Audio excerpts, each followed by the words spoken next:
Hello and welcome to academy for civil excellence, जहां पर आज हम स्टार्ट करेंगे अपनी इंडियाज़ ग्रीन एटलस सीरीज़। इस सीरीज़ के अंदर हम कवर करेंगे state wise national parks, biosphere reserves, wetlands and tiger reserves. इस सीरीज़ को शुरू करने से पहले आई होप आपने वो इंट्रोडक्टरी वीडियो ज़रूर देखी होगी। अगर नहीं देखी, एक बार जाके देखें ताकि आपके अंदर एक मोटिवेशन आ सके कि मुझे ये सीरीज़ क्यों देखनी चाहिए। So welcome to lecture number 1। और आज हम जो दो जगहों की बात करने वाले हैं, जो दो एरियाज की बात करने वाले हैं, इस जम्मू कश्मीर एंड लद्दाख। हम नॉर्थ से स्टार्ट कर रहे हैं और हम ऐसे ही नीचे मूव करते करते इंडिया के सारे स्टेट्स को, एरियाज को कवर कर लेंगे और अपने एनवायरनमेंट वाले पार्ट को स्ट्रॉन्ग करेंगे। सो आप ये जम्मू कश्मीर और लद्दाख का मैप देख सकते हैं। अब इसके अंदर बहुत सारी जगहें हैं जिसे देख के हमें घबराना नहीं है। हमें एक बात समझनी है कि इनके अंदर कुछ ही एरियाज हैं जिनका हमें इन डेप्थ इंफॉर्मेशन याद रखना है। For example Kishtwar national park है, ढच्चीगम नेशनल पार्क है, उसके बाद आपका होकरसर या फिर होकेरा वाइल्ड लाइफ सेंचुरी है। लेकिन बाकी सब जो जगहें हैं उसका आपको सिर्फ नाम याद रखना है, सिर्फ आपको नाम रिकॉल होना चाहिए कि ये वाली जगह कुछ यहाँ पर सुनी हुई है। For example Overa Aru wild life sanctuary हो गया, Baltal Thajwas wild life sanctuary हो गया। इनमें से भी बहुत सारी जगहें ऐसी है जो कभी कभार इतनी इंपॉर्टेंट और सिग्निफिकेंट नहीं है, बट अगर नाम याद रहता है तो ये आपको कॉन्फिडेंस देता है। मूविंग ऑन, हम सबसे पहली जगह जो है दैट इज़ जम्मू कश्मीर से शुरू करते हैं। देखो, जम्मू कश्मीर के नेशनल पार्क्स जब हम करेंगे उससे पहले हमें जम्मू कश्मीर की थोड़ी सी जोग्राफी के बारे में पता होना चाहिए। As the name suggest India's green atlas, तो हम थोड़ा सा पहले जोग्राफी को देखते हैं। देखो, जो जम्मू कश्मीर की वैली है ना, वो लाई करती है पीर पंजाल और जास्कर माउंटेन्स के बीच में। इन दोनों माउंटेन रेंजेस के बीच में आपकी जम्मू कश्मीर की वैली लाई करती है। और जम्मू कश्मीर का हाईएस्ट पीक है नून पीक, जो कि कारगिल वैली के अंदर है। अच्छा, अब आपको पता है कि ज्योग्राफी के अंदर एनसीईआरटी से ज़्यादा ज़रूरी कुछ भी नहीं है और एनसीईआरटी से डायरेक्ट क्वेश्चन आते हैं। तो जम्मू कश्मीर के बारे में जो एनसीईआरटीज़ में मेंशन्ड है दैट इज़ वेरी इंपॉर्टेंट, करेवास। करेवास को लोकली वुद्र भी बोलते हैं। ये लेकस्टराइन डिपॉजिट्स है। लेकस्टराइन का मतलब होता है लेक डिपॉजिट्स। लेक डिपॉजिट्स जो कि ग्लेशियर लेक के थिक डिपॉजिट्स हैं, जो कि बहुत ही फर्टाइल होते हैं मिनरल्स के अंदर, जिसकी वजह से ज़ाफ़रान की या फिर सैफरन की कल्टिवेशन जम्मू एंड कश्मीर में होती है। एक चीज़ याद रखिएगा, जब हम ज़ाफ़रान या फिर सैफरन की बात करते हैं कश्मीर के अंदर, तो इसके दो ही कारण हैं। पहला कारण है यहाँ की antecedent rivers, antecedent perennial rivers अगर मैं बोलूँ ज़्यादा बेटर होगा। एंटीसीडेंट रिवर्स वो होती हैं जो कि पहाड़ों को कट करके आती है, और पेरिनियल मतलब जो पूरे साल फ्लो करती हैं। जब ये पहाड़ों को कट करके नीचे आती हैं तो ये अपने साथ बहुत सारे मिनरल्स कैरी करती हैं और ये वैली में से डिपॉजिट कर देती हैं। और जहाँ पर ये डिपॉजिट होते हैं ये फर्टाइल स्पॉट्स बन जाते हैं, जिसकी वजह से सैफरन की कल्टीवेशन यहाँ पर पॉसिबल हो पाती है। अगला जो इसका इंपॉर्टेंट फीचर है, कश्मीर के grasslands. Grasslands high altitude meadows जो कि माउंटेन की स्लोप्स पे मेंशन्ड है, जिसे हम मार्ग या फिर मुर्ग भी आपको कहीं कहीं पर लिखा हुआ मिल जाएगा। मार्ग फॉर एग्जांपल आपने सुना होगा, टूरिस्ट डेस्टिनेशंस हैं, गुलमार्ग हो गया, सोनमार्ग हो गया, और इसे लोकली बाहक भी बोलते हैं। अच्छा, अब जम्मू कश्मीर के अंदर स्थित है इंडिया की लार्जेस्ट फ्रेश वाटर लेक, जिसका नाम है वूलर लेक। अगर स्पेसिफिकली बात करूं तो ये जम्मू कश्मीर के बांदीपोरा डिस्ट्रिक्ट के अंदर एग्जिस्ट करती है। नाउ मूविंग ऑन टू जो हमारा इंडियाज ग्रीन एटलस का जो सबसे इंपॉर्टेंट पार्ट है, जम्मू कश्मीर का पहला national park that is Dachigam national park. अच्छा, अब इस नाम से आपको समझ में आ रहा होगा, गाम का मतलब क्या होता है? विलेजेस। गाम का मतलब क्या होता है? विलेजेस। और धच का मतलब यहाँ पर है 10। एज द नेम सजेस्ट ढच्चीगाम, ढच्चीगाम का मतलब है 10 विलेजेस। ये वो 10 गांव हैं जिनको रीलोकेट किया गया था इस एरिया से इस नेशनल पार्क को बनाने के लिए। ये है हिमालयाज के जबरवान रेंज के अंदर, और इसके अंदर ये नेशनल पार्क के अंदर बहुत सारी बायोडाइवर्सिटी भी एग्जिस्ट करती है, जैसे मस्क डियर हो गया, लेपर्ड हो गया, हिमालयन ग्रे लंगूर हो गया, ठीक है, हिमालयन ब्लैक बियर हो गया। लेकिन इस पूरे के पूरे नेशनल पार्क में जो आपके लिए याद करने वाली बात है दैट इज इस नेशनल पार्क के अंदर लार्जेस्ट सर्वाइविंग पॉपुलेशन है हंगूल की, लार्जेस्ट सर्वाइविंग पॉपुलेशन है हंगूल की, ये आपको चीज़ याद रखनी है। अब हम हंगूल के बारे में भी जान लेते हैं। अच्छा, एक चीज़ याद रखिएगा, जब आज आप ये सीरीज़ देखेंगे, इसे सुनेंगे, एक चीज़ याद रखिएगा, कभी भी लूज एंड्स ना छोड़ें। जैसे अगर हमने ये चीज़ समझी है कि हम आज state wise national parks, biosphere reserves करेंगे, इसका मतलब ये नहीं है। बहुत बार बच्चे ये करते हैं, पढ़ते हैं और फिर किसी स्पीशीज़ का नाम आता है, उसको पढ़ के रट के छोड़ के निकल जाते हैं। आपको ऐसा नहीं करना है। उसमें से कुछ स्पीशीज़ ऐसी होती हैं जो कि बहुत ज़्यादा न्यूज़ में भी रहती हैं, हमें पता नहीं चलता है, और उनके बारे में हमें डिटेल में पढ़ना बड़ा ज़रूरी है। अगर आप उसकी एक बार पिक्चर खोल के देख लेंगे तो वो आपकी पिक्टोग्राफिक मेमोरी बनती है, जिससे आपको बायोडाइवर्सिटी को याद करने में आसानी होती है। नहीं तो हमें लगता है कि अरे 50 जानवर हम कैसे याद रखेंगे। आई होप आपको ये बात समझ में आई होगी।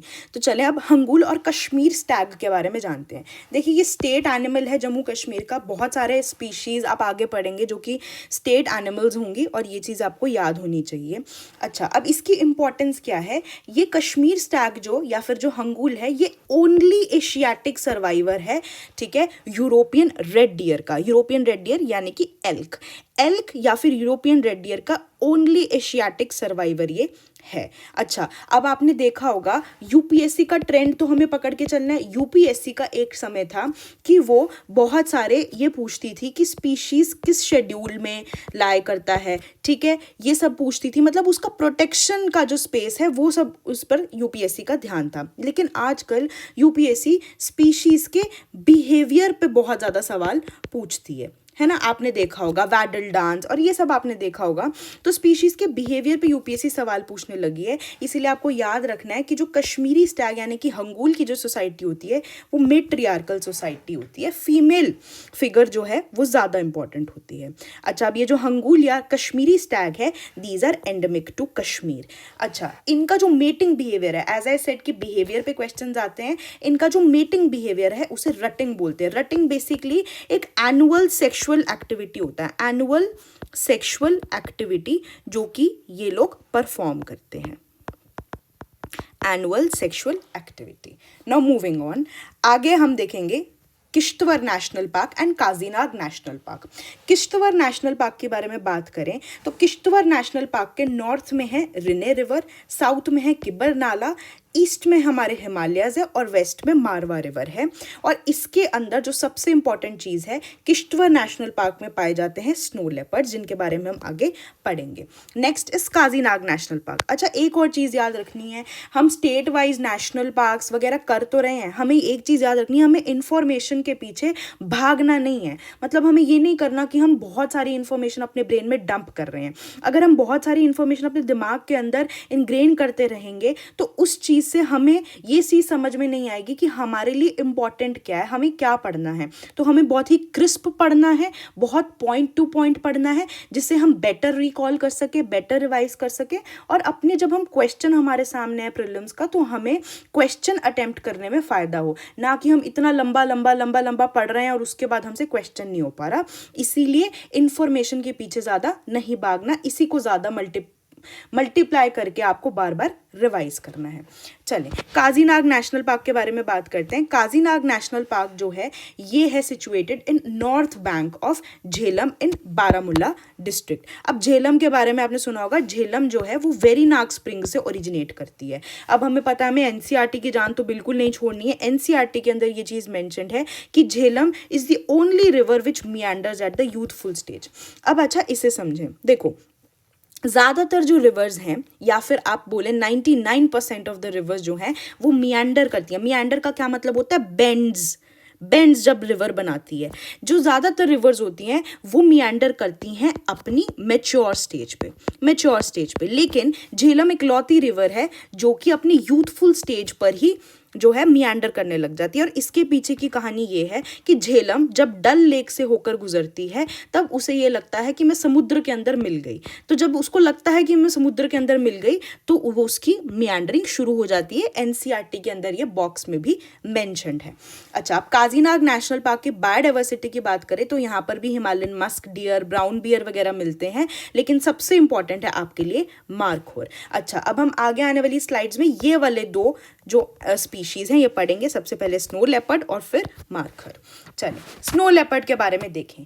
स्नो लेपर्ड नॉक्टर्नल और क्रेपेस्कुलर है। नॉक्टर्नल का मतलब होता है वो जानवर जो कि नाइट टाइम पर एक्टिव होते हैं, लेकिन स्नो लेपर्ड क्रेपेस्कुलर भी है। क्रेपेस्कुलर अगर आपको कहीं पर लिखा मिल जाए, इसका मतलब वो स्पीशीज जो कि सनसेट के बाद मतलब after sunset and before sunrise जो स्पीशीज एक्टिव होती हैं उन्हें आप क्रेपेस्कुलर स्पीशीज बोलते हैं। अब अगर हम स्नो लेपर्ड की बात करें, these are native to mountain ranges of central and south Asia और इन्हें घोस्ट ऑफ द माउंटेन्स बोलते हैं।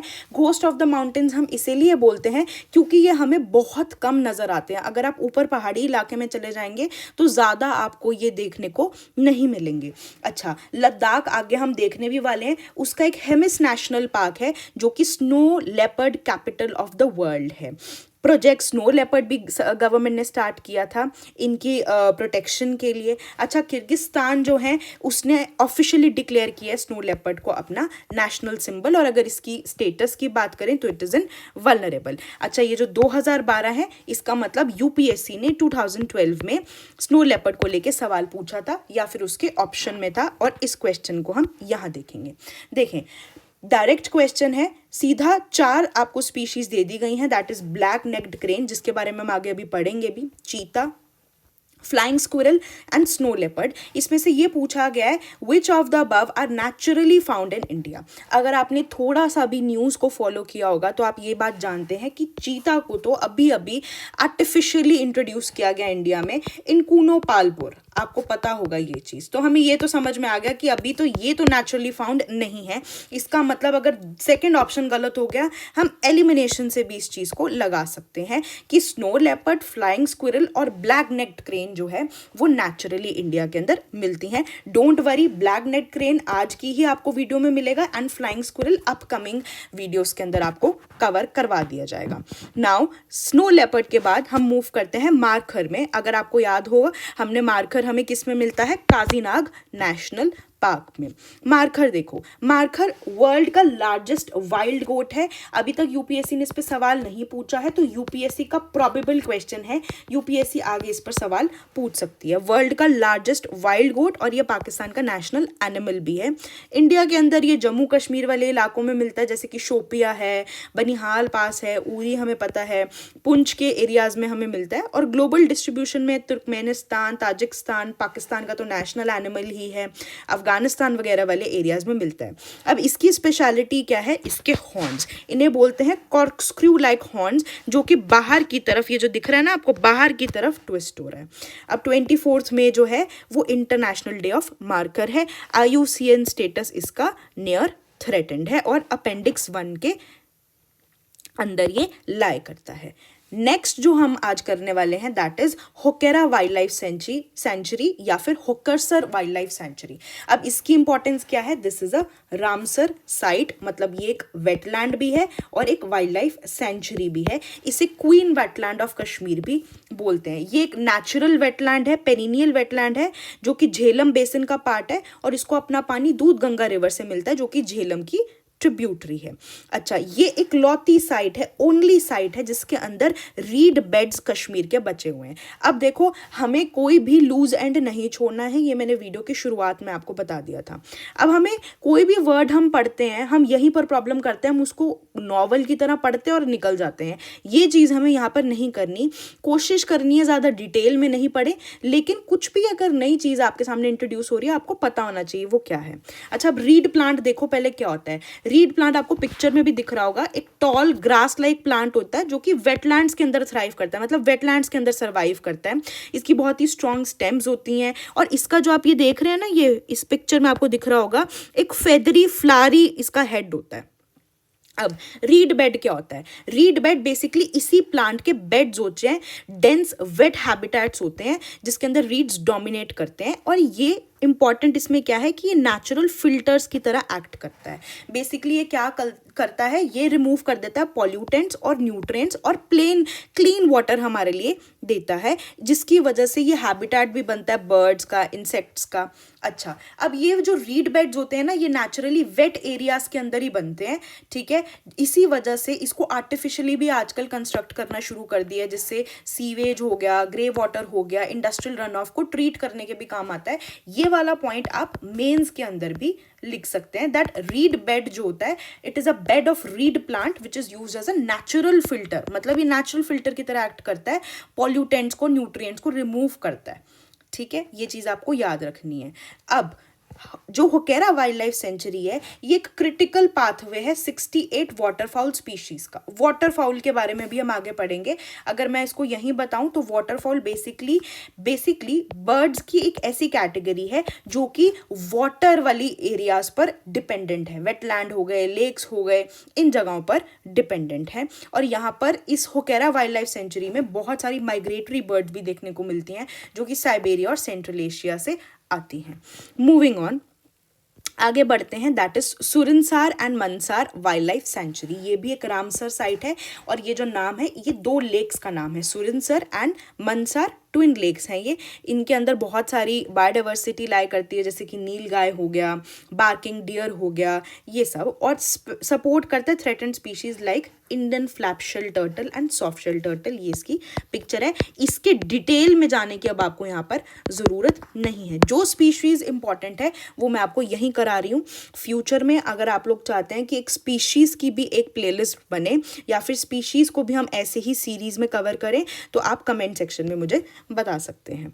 नेक्स्ट जो हमारे लिए इंपॉर्टेंट है, दैट इज वूलर लेक। ये इंडिया की लार्जेस्ट फ्रेश वाटर लेक है, ठीक है। ये हरमुख माउंटेन्स के फुट हिल्स में लाई करती है। इसका जो फॉर्मेशन की अगर बात करें, वो टेक्टोनिक एक्टिविटी की वजह से, और ऐसा बोला जाता है कि रेमिनेंट मतलब रिमेन है ये एक एंशिएंट सतीसार लेक का। अच्छा, इसके अंदर, इस वूलर लेक के अंदर ना एक आर्टिफिशियल आइलैंड भी, जैनुल अबिदीन, ये बेसिकली राजा होते थे कश्मीर के, उन्होंने एक आर्टिफिशियल आइलैंड भी बनवाया था जिसका नाम है जैना लंक। ये भी एक रामसर साइट है, और इसको भी झेलम नदी से ही पानी मिलता है। आगे अगर हम क्वेश्चन की बात करें, ये एक 2023 का प्रीवियस ईयर क्वेश्चन है। आई होप आप लोग प्री के बहुत पास हैं। हमारे पास ज़्यादा टाइम नहीं है, 4 to 5 months are left. I hope you are practising PYQs। So आप ये क्वेश्चन ज़रूर ट्राई करें और कमेंट सेक्शन में इसका आंसर दें, और उसके बाद हम इस नेक्स्ट वीडियो में इस क्वेश्चन को डिस्कस करेंगे। और आप देख सकते हैं यहाँ पर ऑप्शन में आपको वूलर लेक दिखेगा। विद टाइम आपको सारी लेक्स और रिवर्स जो हैं कवर करनी ही पड़ेंगी। Next very important part is Shallabug wetland conservation reserve. ये मुझे पर्सनली लगता है कि ये यूपीएससी का एक प्रॉबेबल क्वेश्चन फ्यूचर में हो सकता है। इस पर अभी तक क्वेश्चन नहीं आया है। अच्छा, जो शालाबुग वेटलैंड कंजर्वेशन रिजर्व है, ये अपनी वाटरफाउल स्पीशीज़ के लिए जाना जाता है। मैंने ऊपर भी आपको बताया वाटरफाउल देखो क्या होता है। वाटरफाउल बेसिकली बर्ड्स का एक ऐसा ग्रुप है जो कि इकोलॉजिकली वाटर बॉडीज़ पे डिपेंडेंट है। लेक हो गया आपका, रिवर हो गई, मार्शेस हो गए, कोस्ट्स हो गए, इसके ऊपर। अगर वेटलैंड इंटरनेशनल की बात करें तो उन्होंने वाटर बर्ड्स की जो डेफिनेशन है वो ये दी है कि ऐसी बर्ड्स जो कि वेटलैंड्स के ऊपर डिपेंडेंट है। वाटरफॉल के अंदर ज़्यादातर डक्स आती हैं, गीज आता है, स्वॉन्स आती हैं। अब ये इससे हमारा यूपीएससी का कनेक्ट देखो कैसे बैठता है। एशियन वाटर बर्ड सेंसस एक चीज़ है जो कि एक सिटीजन साइंस प्रोग्राम है, जो कि कंजर्वेशन के लिए काम कर रहा है और मैनेजमेंट के लिए काम कर रहा है। किस चीज़ की? वेटलैंड्स की, वेटलैंड्स के लिए। अब ये जो एशियन वाटर बर्ड सेंसस है ना, ये इंडिया के अंदर बॉम्बे नेचुरल हिस्ट्री सोसाइटी और वेटलैंड्स इंटरनेशनल मिलकर कोऑर्डिनेट और कंडक्ट करते हैं। ये एनुअली कंडक्ट किया जाता है और it is a part of international water bird census. ये आपको याद रखना है। देखो, जब आप एक चीज पढ़ते हो उसके साथ ही दूसरी चीज कनेक्ट होके, अब आपने पढ़ लिया वाटरफॉल वाटर बर्ड है, तो इसका मतलब कुछ और भी चल रहा होगा। यहाँ पर हमें पता चला कि अरे वाटर बर्ड सेंसस भी हो रहा है। सो आप अगर कनेक्ट करके पढ़ेंगे ना, तो जिंदगी में कभी भी आपके दिमाग में नॉलेज के कंपार्टमेंट्स या पैचेस क्रिएट नहीं होंगे। आप हर चीज कनेक्ट करके पढ़ेंगे और ज्यादा इससे जो रिकॉलिंग पावर है वो भी बढ़ती है। आगे बढ़ते हैं। जो शालाबुग वेटलैंड कंजर्वेशन रिजर्व है ये दो वर्ड से बना है, शाल एंड रक। शाल जो है इसका मतलब है गोल्डन जैकाल एंड रक का मतलब है कश्मीरी प्लांटेशन। ये अंचार लेक के वेस्ट में है, ठीक है, और एक रामसर साइट भी है। आगे देखो, नेक्स्ट है Hygam wetland conservation reserve. This is also a Ramsar site and a part of Jhelum flood plains. ये बड़ा इंपॉर्टेंट हैबिटेट है for lakhs of migratory water birds within central Asian flyway.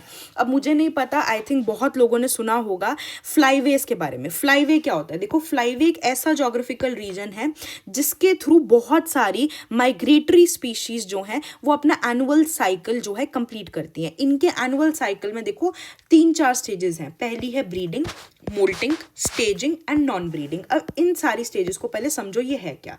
Breeding. Breeding वो stage है जहां पर बर्ड्स का primary goal क्या होता है? रिप्रोड्यूस करना। प्राइमरी गोल क्या होता है? रिप्रोड्यूस करना, बच्चे पैदा करना। इसके लिए इनको एक सेफ नेस्टिंग हैबिटेट चाहिए होता है, इनको प्रोटीन रिच फूड चाहिए होता है अपने चिक्स के लिए। नेक्स्ट स्टेज होती है मोल्टिंग। मोल्टिंग में इनका प्राइमरी गोल क्या होता है? फेदर्स को रिप्लेस करना। फेदर्स को रिप्लेस करना, जैसे छोटे बच्चे होते हैं ना, उनके दूध वाले दांत टूटते हैं तो वो कितना ज़्यादा एनर्जी इंटेंसिव प्रोसेस होता है, उन्हें दर्द भी होता है। वैसे ही बर्ड्स के अंदर मोल्टिंग होती है जहाँ पे उनके फेदर्स रिप्लेस होते हैं। जब ये वाला जो आपका स्टेज होता है ना, यहाँ पर बर्ड्स को चाहिए होता है एक रिलायबल फूड सोर्स, क्योंकि उनका ये एनर्जी इंटेंसिव प्रोसेस चल रहा होता है। थर्ड स्टेज जो होती है दैट इज स्टेजिंग। स्टेजिंग होता है, यहाँ पर प्राइमरी गोल होता है माइग्रेशन करने के लिए अपने आप को रिफ्यूल करना। यहाँ पर उनको एक्सट्रीमली रिच फूड सोर्सेज चाहिए होते हैं और रेस्ट एरियाज भी चाहिए होते हैं ताकि वो आगे माइग्रेट कर सकें। लास्ट जो है दैट इज नॉन ब्रीडिंग। यहाँ पर उनको बेसिकली ऑफ सीजन सर्वाइव करना होता है, जहाँ पे उनको लगता है कि हमें स्टेबल फूड सप्लाई मिलता रहे और एक सूटेबल हैबिटेट मिल जाए कुछ महीने गुजारने के लिए। ये फ्लाईवे होता है। अब वर्ल्ड के अंदर 9 फ्लाईवेज हैं, ये चीज़ आपको याद रखनी है। इसकी पिक्चर भी मैंने अटैच किया, आप यहाँ पर देख सकते हैं। फ्लाईवेज के बारे में आपको पता होना चाहिए, जैसे ईस्ट अटलांटिक फ्लाईवे है, ब्लैक सी मेडिटेरेनियन फ्लाईवे है, यहाँ पर एरियाज भी हाईलाइटेड हैं। इसके अंदर अगर मैं सबसे इंपॉर्टेंट फ्लाईवे की बात करूं that is your central Asian flyway, CAF, और इसी के बारे में आप सबसे ज्यादा सुनेंगे, central Asian flyway. Central Asian flyway के देखो ये कवर करता है लार्ज एरिया ऑफ यूरेशिया, ठीक है, यूरोप एंड एशिया, जो कि आर्कटिक एंड इंडियन ओशंस के बीच में लाई करता है, ठीक है। अब ये जो फ्लाईवे रीजन है ये 30 कंट्रीज के आसपास कवर करता है। देखो, अब हाईगाम वेटलैंड कंजर्वेशन रिजर्व के बारे में अगर बात करें, ये एक इंपॉर्टेंट बर्ड एरिया की तरह भी डेजिग्नेटेड है। देखो, इंपॉर्टेंट बर्ड एरिया का क्या मतलब होता है? इंपॉर्टेंट बर्ड एरिया एक ऐसा टैग है जो कि बर्ड लाइफ इंटरनेशनल नाम की ऑर्गेनाइजेशन देती है। लेकिन इंपॉर्टेंट बर्ड एरिया बनने के लिए क्या क्राइटेरिया है? पहला पॉइंट है कि आपको सिग्निफिकेंट नंबर ऑफ 1 और मोर ग्लोबली थ्रेटन बर्ड स्पीशीज, मतलब ऐसी बर्ड स्पीशीज उस एरिया में होनी चाहिए जो कि ग्लोबली थ्रेटन्ड है। दूसरा, ये कुछ ऐसी साइट होनी चाहिए जो कि होल्ड करती है biome restricted species. Biome restricted species वो स्पीशीज होती हैं जो कि उसी बायोम के अंदर सर्वाइव कर सकती हैं। और तीसरा क्राइटेरिया है कि आपके पास exceptionally large number of migratory birds होनी चाहिए। ये 3 क्राइटेरिया जब आप फुलफिल करते हैं तो आप एक इंपॉर्टेंट बर्ड एरिया बनते हैं। ये चीज आपको याद रखनी है। These are the 2 probable independent part of this topic. Next, moving on to our next area which is Ladakh. जैसे हमने जम्मू कश्मीर का जोग्राफिकल फीचर्स देखा था, वैसे हम पहले लद्दाख का देखते हैं। देखो, लद्दाख की बात करें तो आपको ये मैप में भी दिख रहा होगा। लद्दाख की बात करें तो ये लाई करता है काराकोरम और जास्कर रेंज के बीच में। काराकोरम और जास्कर रेंज। और अगर रिवर्स की बात करें तो इंडस रिवर है आपकी, इंडस रिवर और नुब्रा रिवर, इन दोनों रिवर्स की वैली के बीच में लाई करता है आपका लद्दाख।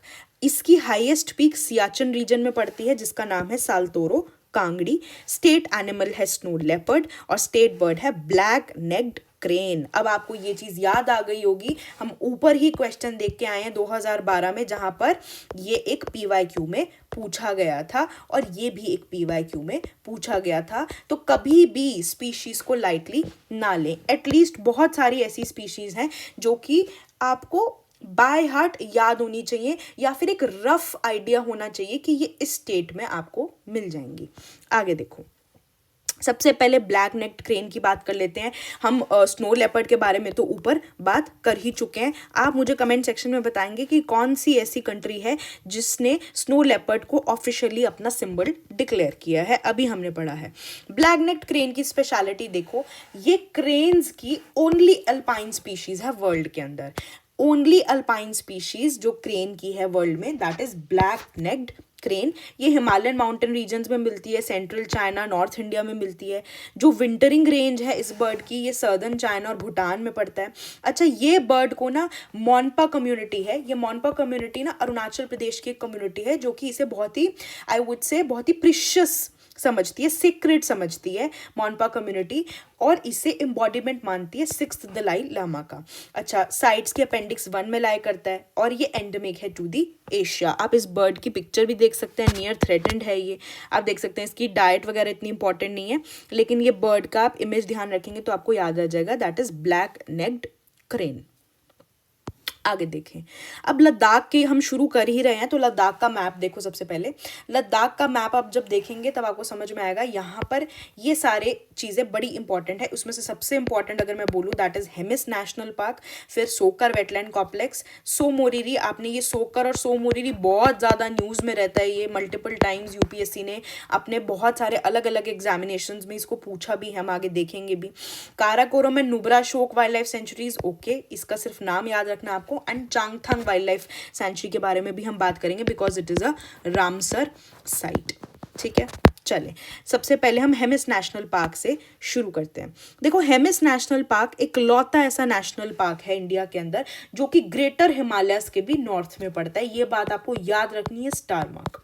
ठीक है, इसके नॉर्थ में इंडस रिवर, साउथ में जास्कर रेंज पड़ती है, और इस हेमिस नेशनल पार्क से बहुत सारी नदियां भी गुजरती हैं जिसका नाम इतना इंपॉर्टेंट नहीं है। ये लार्जेस्ट नेशनल पार्क है इंडिया का और second largest contiguous protected area है after Nanda Devi biosphere reserve. आप मुझे कमेंट सेक्शन में बताएंगे नंदा देवी बायोस्फीयर रिजर्व कहाँ है। आगे आने वाले स्टेट्स की वीडियो में आपको नंदा देवी बायोस्फीयर रिजर्व भी देखने को मिलेगा। अच्छा, हेमिस नेशनल पार्क हम ऊपर पढ़ के आए थे कि ये snow leopard capital of world भी है। साथ ही साथ it is the only refuge in India for shapu. Shapu एक एनिमल है, लद्दाखी यूरियल। ये रही इसकी पिक्चर। इसको आप ऊपर जो हमने स्पीशीज कवर की है आप उससे कंफ्यूज नहीं करेंगे, लद्दाखी यूरियल। ठीक है, ये माउंटेन एरिया जो कि पामेर माउंटेन्स हो गए, हिंदू कुश रेंज हो गई, हिमालयज होगी, वहाँ का नेटिव है और वल्नरेबल है। इससे ज़्यादा इसके बारे में जानने की ज़रूरत नहीं है। इसके अंदर आपको सिर्फ ये याद रखना है हेमिस नेशनल पार्क में that it is the snow leopard capital of India and world, only national park in India जो कि ग्रेट हिमालयस के नॉर्थ में पड़ता है and largest national park in India.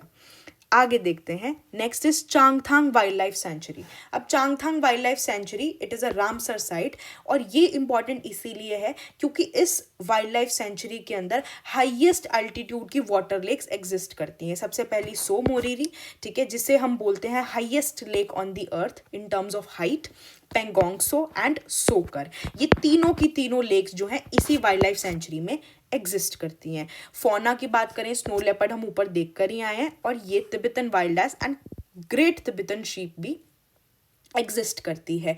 Changthang wild life sanctuary के अंदर ही आपका डार्क स्काई रिजर्व भी है। डार्क स्काई रिजर्व आपने बहुत बार न्यूज़ में देखा होगा, और इसी वाइल्ड लाइफ सेंचुरी के अंदर एक ट्राइब भी रहती है जिसका नाम है चांगपा ट्राइब, और इस वाइल्ड लाइफ सेंचुरी के अंदर one of the world's highest villages भी एग्जिस्ट करते हैं, दैट इज कॉर्जॉक विलेज। ये नाम आप याद रखेंगे, कॉर्जॉक विलेज। आगे देखो, अगली सबसे इंपॉर्टेंट हमारी रामसर साइट है सोकर वेटलैंड कॉम्प्लेक्स। सोकर या शोकर जो वेटलैंड कॉम्प्लेक्स है एक सॉल्ट लेक है जिसको अपने साइज के लिए और डेप्थ के लिए बहुत जाना जाता है। ये रूफशू प्लेट्यू के अंदर सिचुएटेड है। अब ये जो वेटलैंड कॉम्प्लेक्स है ना, इस वेटलैंड कॉम्प्लेक्स के अंदर दो वाटर बॉडीज हैं। एक तो खुद जिसके ऊपर ये इसका नाम है दैट इज सोकर, एक हाइपर सलाइन लेक है, मतलब बहुत ही ज़्यादा सॉल्टी लेक है, और दूसरी है स्टा सपुक्सो जो फ्रेश वाटर लेक है। आपको याद रखना है इस कॉम्प्लेक्स के अंदर दो वाटर बॉडी हैं, एक हाइपर सलाइन है और एक फ्रेश वाटर है, ये चीज़ याद रखनी है। अब ये जो सोकर नाम है इसका मतलब है वाइट लेक। अब ये वाइट क्यों है? वाइट सॉल्ट एफ्लोरेसेंस की वजह से है। क्योंकि जब किसी वाटर बॉडी के अंदर सॉल्ट कंटेंट बहुत ज़्यादा है और अगर सनलाइट पड़ेगी तो जब ये पानी इवेपोरेट होगा ना तो क्या बचेगा? सॉल्ट बचेगा। ऊपर ना सतह बन जाती है वाइट सॉल्ट एफ्लोरेसेंस की, इसकी वजह से इसका नाम सोकर है। ऊपर मैंने बताया था बर्ड लाइफ इंटरनेशनल जो है वो आपको एक टैग दे देती है, that is important bird area. आपको याद होगा ऊपर 3 के आपको क्राइटेरिया बताए गए थे, वैसे ही ये सोकर वेटलैंड कॉम्प्लेक्स जो है वो है A1 कैटेगरी का important bird area as per bird life international. क्योंकि यहाँ पर बहुत सारी माइग्रेटरी बर्ड्स आती हैं and again it is a part of central Asian flyway. ऊपर ही बताया है सेंट्रल एशियन फ्लाईवे सबसे इंपॉर्टेंट फ्लाईवे है वर्ल्ड के अंदर, जहाँ पर अगर मैं माइग्रेटरी बर्ड्स की बात करूँ सबसे ज़्यादा ट्रैफिक इसी सेंट्रल एशियन फ्लाईवे पर रहता है। साथ ही साथ ये बड़ा इंपॉर्टेंट ब्रीडिंग ग्राउंड है ब्लैक नेक्ड क्रेन्स का। ये जो ब्रैकेट में NT है इसका मतलब है नियर थ्रेटेंड, ठीक है, जो इसका प्रोटेक्शन टैग है। आगे देखो, नेक्स्ट है Tso Moriri lake. This is also a Ramsar site. इसका मतलब है माउंटेन लेक। ये भी चांगथांग प्लेट्यू पर एग्जिस्ट करती है। इसकी जो रेंज है that is fresh water to brackish की रेंज में ये रहता है। इसके अंदर जो सबसे इंपॉर्टेंट बात याद रखने वाली है, it is the only breeding ground of black necked cranes outside China. अच्छा, अब एक चीज मैं आपको यहाँ पर एक बड़ी इंटरेस्टिंग चीज बताती हूँ। देखो, आपको ये बात पता होनी चाहिए कि यूपीएससी के PYQs क्यों इंपॉर्टेंट होते हैं। मैंने पहले भी आपको बताया यूपीएससी के PYQs 2-3 कारणों की वजह से इंपॉर्टेंट होते हैं। एक, हमें स्टाइल ऑफ क्वेश्चन पता चलता है। दूसरा, हमें पता चलता है कि कौन से टॉपिक्स बार बार पूछे जाते हैं। लेकिन अब यूपीएससी हम बोलते हैं अरे PYQ रिपीट होता है, PYQ रिपीट होता है, बट ऐसा तो नहीं है कि एक ही टॉपिक और एक ही टाइप का सवाल बार बार आता रहेगा। नहीं, यूपीएससी एक ही थीम को मल्टीपल बार पूछती ज़रूर है, लेकिन हर बढ़ते साल के साथ डेप्थ उस थीम की बढ़ती जाती है। अब मैं बोलूं कि 2012 में ब्लैक नेक्ड क्रेन को पूछा गया था, तो ऐसा हो सकता है कि ब्लैक नेक्ड क्रेन दोबारा पूछा जाए, लेकिन एक लेवल और ज़्यादा डीप क्वेश्चन जो है वो आपसे पूछा जाएगा। तो अगर आपको ये पता है कि ब्लैक नेक्ड क्रेन, आपने ऊपर क्वेश्चन किया, आपने पढ़ लिया कि ये तो नेचुरल इंडिया में मिलता है, आगे आपको पता भी तो होना चाहिए कौन सा नेशनल पार्क है, इंडिया का कौन सा पार्ट है। ये सब पढ़ना आपकी जिम्मेदारी है। PYQ पढ़कर सॉल्व करके छोड़ना नहीं है, उसके सारे ऑप्शंस को भी पढ़ना है। आपको पता होना चाहिए चीता के बारे में और जो भी और ऑप्शंस हैं। तो यूपीएससी के PYQ के जो ऑप्शंस है ना वो भी आपके लिए प्रोबेबल क्वेश्चंस हैं। तो जो सो मोरिरी है ये चाइना के बाहर इकलौता ब्रीडिंग ग्राउंड है ब्लैक नेक्ड क्रेन्स का, और इकलौता ब्रीडिंग ग्राउंड है बार हेडेड गीस का। और साथ ही ऊपर जो आपको कॉर्जोक विलेज बताया था चांगथांग वाइल्ड लाइफ सेंचुरी के अंदर, इस कॉर्जोक विलेज के अंदर बार्ले फील्ड्स हैं। ऐसा माना जाता है कि वर्ल्ड में हाईएस्ट कल्टीवेटेड लैंड ये है। हाईएस्ट का मतलब यहाँ पे परसेंटेज से बात नहीं हो रही, यहाँ पे बात हो रही है इन टर्म्स ऑफ हाइट, कि सबसे ऊपर जो कल्टीवेटेड लैंड वर्ल्ड में है that is barley fields at Korzok. ये चीज आपको याद रखनी है। एंड लास्ट, हम यहाँ पर CDS का क्वेश्चन प्रैक्टिस करेंगे। देखो, मैंने पहले भी बताया है कि it is better for us कि हम UPSC के बहुत सारे प्रीवियस ईयर क्वेश्चंस लगाएं। डजेंट मैटर वो CSC के हैं, CDS के हैं, किसी भी UPSC के एग्जामिनेशन के हैं, इससे हमें आइडिया लगता है। नाउ क्वेश्चन देखो, which of the following lakes are situated in Ladakh? First is Tsokar, Pangong सो, सोमोगो, सोमोरिरी। हमें ये चीज़ पता है, हम ऊपर पढ़ के आए हैं। सोकर एंड सोमोरिरी तो हमें पक्का कंफर्म है, हम अभी पढ़ कर आए हैं। मतलब एक ऐसा ऑप्शन होगा जिसमें 1 और 4 टुगेदर होने चाहिए। मतलब ये भी नहीं है, ये भी नहीं है और ये भी नहीं है, इसका मतलब आंसर ये है। पेंगोंग सो का तो आपको पता ही है, बहुत बार आपने न्यूज़ में देखा है। When it comes to India China relations, आपने पेंगोंग सो, 5 फिंगर्स, ये सब बहुत सुना होगा, नहीं तो आप ज़रूर इंटरनेशनल रिलेशंस में से सुनेंगे। So this is the answer. So thank you so much and we will see you in future lectures, जहाँ पर हम इंडिया के और भी स्टेट्स को कवर करेंगे। बाकी अगर आपको लगता है कि आपको और किसी टॉपिक पर वीडियो चाहिए बिफोर प्रीलिम्स, आप ज़रूर कमेंट सेक्शन में बताएं। And if you want a PDF of this video, आप हमारे टेलीग्राम चैनल के लिंक पे क्लिक करके इस PDF को डाउनलोड कर सकते हैं। Thank you so much, keep learning and S your exam.